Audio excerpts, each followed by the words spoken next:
अच्छा, नमस्कार। आप जुड़ चुके हैं सनराइज़ के साथ। जो मैं आपको खबर सुनाने जा रहा हूँ, दो जो आतंकी हैं उनको मार गिराया है और दाचिगाम कश्मीर का जो एरिया है वहाँ पर ये इनकाउंटर शुरू हुआ था। लगभग जो सूत्र ये बता रहे हैं 2 से 3 आतंकियों को मार गिराया गया है। पहलगाम हमले के बाद इस तरह से ये इन पर पूरी कड़ी नज़र जो थी वो बना के रखी गई थी सिक्योरिटी एजेंसीज द्वारा। ये भी बताया जा रहा है कि हो सकते हैं ये पहलगाम के वो आतंकी हो। लेकिन मैं आपको बता दूँ, कश्मीर में दाचिगाम एरिया जो है पहाड़ी इलाका है, उस इलाके में सिक्योरिटी फोर्सेज और आतंकियों के बीच में कहीं ना कहीं ये जब ये सामने आए तो आतंकियों ने जब हमला किया तो उसके बाद सिक्योरिटी फोर्सेस ने घेराबंदी कर इनको घेर लिया है। और जो बताया जा रहा है, जो हमारे पास खबर आ रही है सूत्रों के हवाले से, जो हम आपको बता रहे हैं, 2 आतंकी जो है वो मार गिराए गए हैं। और अभी तक जो सिक्योरिटी एजेंसीज की सिक्योरिटी एजेंसीज का कहना है, जिस हिसाब से सीआरपी, आईटीबीपी, आर्मी, जितनी भी बेल्ट फोर्सेज है वो सारी की सारी वहाँ पर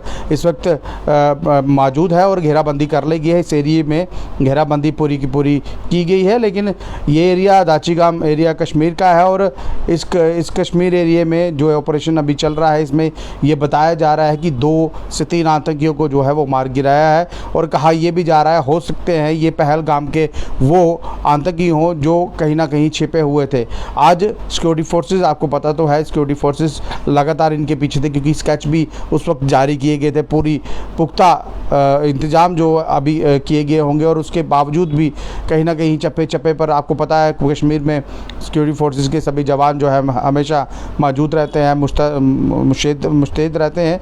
और उसी बीच ये दाचिगाम कश्मीर एरिया में ये इनकाउंटर ब्रेक होता है और उसके बाद 2 आतंकियों को, अभी तक जो हमें पता चल रहा है, 2 आतंकियों को मार दिया गया है। और बाकी जो डिटेल्स हैं वो हम आपके साथ जब साझा करेंगे क्योंकि अभी ऑपरेशन जो है वो भी चल रहा है। और इस ऑपरेशन में कितने आतंकी मारे जाते हैं, क्या वो पहलगाम के आतंकी थे या नहीं, क्योंकि इसकी शिनाख्त जो है ये बाद में की जाएगी। सबसे बड़ी बात, इस वक्त पार्लियामेंट सेशन चल रहा है और मानसून सत्र चल रहा है। उस मानसून सत्र को मद्देनज़र रखते हुए सरकार से भी जो है सवालात जो है वो पूछे जा रहे हैं कि आखिरकार वो आतंकी गए तो गए कहाँ। हो सकता है ये वो आतंकी हो और सरकार को जवाब देने में आसानी हो जाए कि हमने, देखिए, जो पहलगाम हमला हुआ था, आज वो आतंकी मारे गिराए हैं। जब यहाँ पर अपनी सिक्योरिटी फोर्सेज जब उनकी शिनाख्त कर लेगी और कहीं ना कहीं ये बता देगी कि ये वही लोग हैं।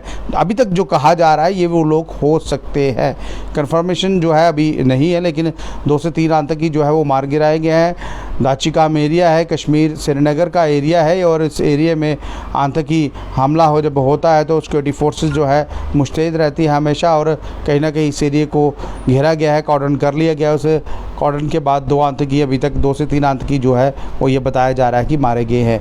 मैंने फिर से ये बता रहा हूँ, अगर ये पहलगाम हमले के वो आतंकी हुए तो कहीं ना कहीं इनको जहन्नुम पहुँचा दिया गया होगा सिक्योरिटी फोर्सेस द्वारा।